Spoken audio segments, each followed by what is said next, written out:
আমাদের শরীরের ভেতরে ঠিক ত্বকের নিচেই একটা আস্ত জগৎ আছে যা এক মুহূর্তের জন্য থামে না, একটা জটিল কিন্তু বলতে গেলে একদম নিখুঁত একটা সিস্টেম। তো চলুন আজ বরং সেই সিস্টেমেরই গভীরে যাওয়া যাক, চেনা যাক আমাদের নিজেদের রক্ত সংবহন তন্ত্রকে। হঠাৎ করে এই প্রশ্নটা শুনলে একটু অদ্ভুত লাগতেই পারে, তাই না? মানে পৃথিবীর সবচেয়ে গুরুত্বপূর্ণ নদী কোনটা হতে পারে? অ্যামাজন, নীলনদ নাকি গঙ্গা? কি মনে হয়? আসলে পৃথিবীর সবচেয়ে জরুরি নদীটা অন্য কোথাও না, আমাদের সবার শরীরের ভেতরেই বয়ে চলেছে। আর এই নদীটাই কিন্তু আমাদের জীবন। আচ্ছা, এই পুরো সিস্টেমটা বুঝতে হলে সবার আগে এর নদীটাকেই তো চিনতে হবে, মানে আমাদের রক্তকে।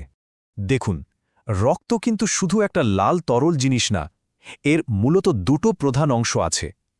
প্রায় ৫৫% হল প্লাজমা বা রক্তরস, মানে এর তরল অংশটা, আর বাকি ৪৫% হল বিভিন্ন রকমের রক্তকণিকা। এই ছবিটা দেখলে ব্যাপারটা একদম পরিষ্কার হয়ে যাবে। যখন রক্তকে একটা মেশিনে রেখে খুব জোরে ঘোরানো হয়, তখন এর উপাদানগুলো ঠিক এইভাবে আলাদা হয়ে যায়। উপরের দিকে যে হালকা হলুদ তরলটা দেখছেন, ওটাই হলো রক্তরস, আর নিচের ঘন লাল অংশটা হলো রক্তকণিকা। এই রক্তরসকেই বলা যেতে পারে আমাদের শরীরের ভেতরের ওই নদীর জল। এটাই তার স্রোতে প্রোটিন, পুষ্টি, হরমোন আর শরীরের সব বর্জ্য পদার্থ সবকিছুকে এক জায়গা থেকে আরেক জায়গায় বয়ে নিয়ে যায়। বেশ, নদীর জল তো চেনা হলো। এবার তাহলে চলুন এই নদীর স্রোতে যারা ভেসে বেড়ায় সেই কর্মী বাহিনীর সাথে একটু পরিচয় করা যাক।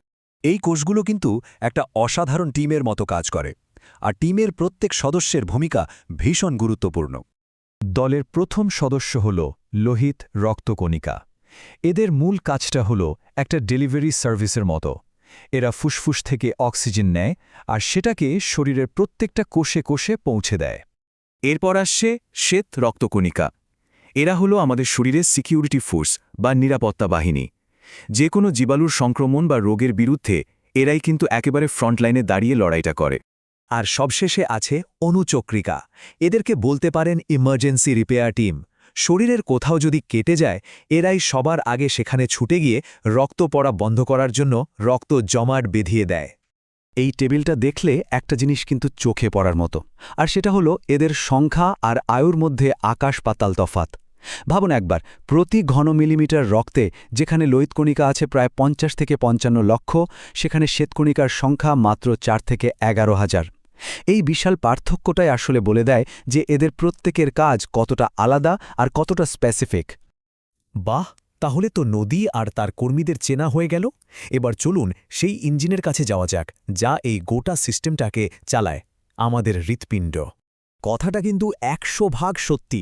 হৃৎপিণ্ড আসলে একটা ইঞ্জিনিয়ারিং বিস্ময়, একটা নিখুঁত পাম্প যা কোনোদিন ক্লান্তি বোধ করে না। আমাদের হার্ট বা হৃৎপিণ্ড মূলত ৪টে চেম্বার বা প্রকোষ্ঠে ভাগ করা।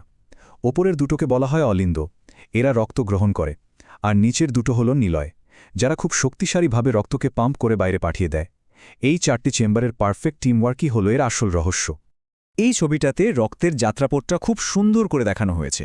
একটু খেয়াল করলেই দেখবেন শরীর থেকে আসা অক্সিজেন ছাড়া রক্ত, যেটা এখানে নীল রঙে দেখানো, সেটা ডান দিক দিয়ে ঢুকে ফুসফুসে যাচ্ছে অক্সিজেন ভরার জন্য। আর ফুসফুস থেকে ফেরা অক্সিজেন ভরা বিশুদ্ধ রক্ত, যেটা লাল রঙে দেখানো, সেটা বাম দিক দিয়ে ঢুকে সেখান থেকে সারা শরীরে ছড়িয়ে পড়ছে। এই যে পুরো পাম্পিংয়ের প্রক্রিয়াটা, একে বলা হয় কার্ডিয়াক চক্র। এটা কয়েকটা সহজ ধাপে হয়। প্রথমে চেম্বারগুলো রক্তে ভরে যায়, তারপর অলিন্দ দুটো চাপ দিয়ে রক্তকে নিলয়ে পাঠায়, আর শেষে নিলয় দুটো জোরে পাম্প করে রক্তকে ফুসফুস আর সারা শরীরে পাঠিয়ে দেয়। আর সবচেয়ে অবাক করার মতো ব্যাপার হলো এই পুরো চক্রটা শেষ হতে ১ সেকেন্ডেরও কম সময় লাগে। চলুন এবার হার্ট থেকে একটু জুম আউট করে দেখি। দেখা যাক সেই বিশাল হাইওয়ের নেটওয়ার্ক, যার মাধ্যমে রক্ত শরীরের কোনায় কোনায় পৌঁছায়। আমাদের শরীরে কিন্তু একটা ডাবল সার্কুলেশন সিস্টেম আছে, মানে হৃৎপিণ্ড আসলে দুটো আলাদা পাম্পের মতো কাজ করে।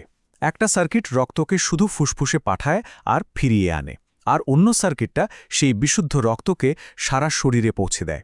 এটা একটা অসাধারণ এফিশিয়েন্ট সিস্টেম। এই সুপার হাইওয়ের প্রধান দুটো রাস্তা হল ধমনী আর শিরা। ধমনীগুলো যেহেতু হার্ট থেকে বের হওয়ার রক্তের প্রচণ্ড চাপ সহ্য করে, তাই এদের দেয়ালগুলো খুব পুরু আর শক্তিশালী হয়। অন্যদিকে শিরাগুলো রক্তকে হার্টে ফিরিয়ে আনে, আর এদের ভেতরে এক ধরনের দরজা বা ভাল্ভ থাকে যা রক্তকে উল্টো দিকে যেতে দেয় না।